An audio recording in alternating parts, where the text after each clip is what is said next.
Hello, and welcome to our first session in our secretary training session on answering the telephone. Well, you might think that's a simple thing. In today's time, answering the telephone is very critical to how your customers will be handled, if you will get return business, and if the customer thinks that you know what you're doing. Well, let's talk a little history. When the phone was first created by Alexander Bell, it was old, antiquated, and in today's time, that telephone would really be difficult to use. As time marched on, our telephones changed. We got the old rotary telephone, and where you stuck your finger in the dial and dialed on the telephone. If you made a mistake, you had to start all over. By show of hands, how many of you remember the antiquated phone of the rotary dial? Well, take a look at the next picture. In today's time, we have a telephone that's much bigger, many more lines, and many more customers calling in at one time. Which brings me to my next point. You have to remember that you're only one person and you can only answer one call at a time. The key is communication, showing concern, comprehend, consult, and the closing of the call. Those are key. Answer the phone with confidence.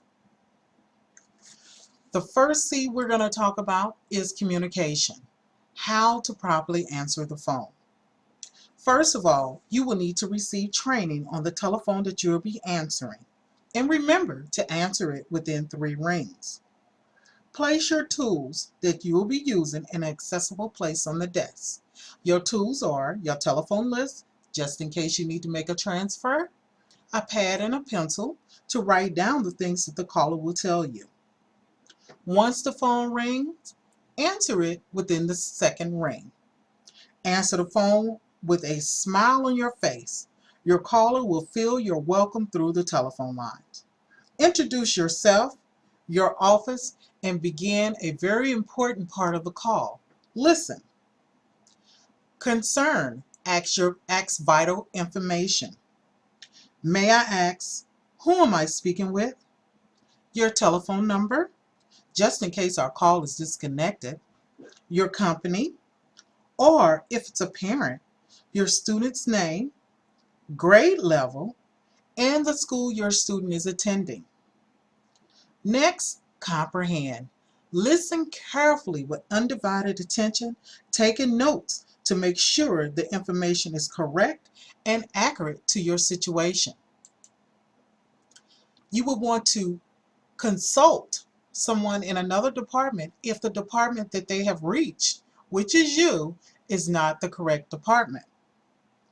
If the caller needs to be directed to another department, let the caller know that the department that they have reached is unable to assist them in this matter. However, I can transfer your call to the correct department and provide them the department name, the person who you're transferring the call to, and the extension. Ask the caller for permission to let them know that you will be transferring them.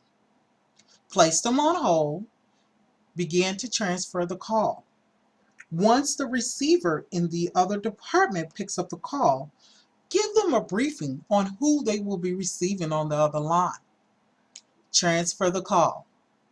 If the caller has reached the correct department, you will be the person to handle the call. Explain to the caller that you will forward this situation on to the person in your department who can handle this.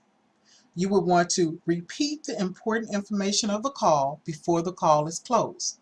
You want to end the call on a positive note of assurance. Let the caller know that the call will be handled. Provide your name and your extension. Thank the caller for calling, and as a courtesy, allow the caller to disconnect the call before you hang up the phone. A few things to remember. Answer the call with a smile. You will be surprised how your smile on your face is transferred through the phone lines to the caller and how it can calm or assure the caller that they have someone who is willing to help them. Ask, who am I speaking with, to let the caller know that you're concerned about who you're speaking with and you would like to address them with the proper name. Listen and repeat the situation to the caller to let the caller know that you're listening attentively to what they have to say. Offer assistance to help or inform the caller that you will transfer the call to the appropriate department. Repeat your name and your telephone number just in case the caller will need to make a return call. Thank the caller for calling you because that caller is now connected to someone within your company and has someone that they can call on, someone they can rely on, or someone who they'll know will answer their phone. These are just a few pointers that I would like to point out to you at this time. However, there will be more coming in this session. Thank you.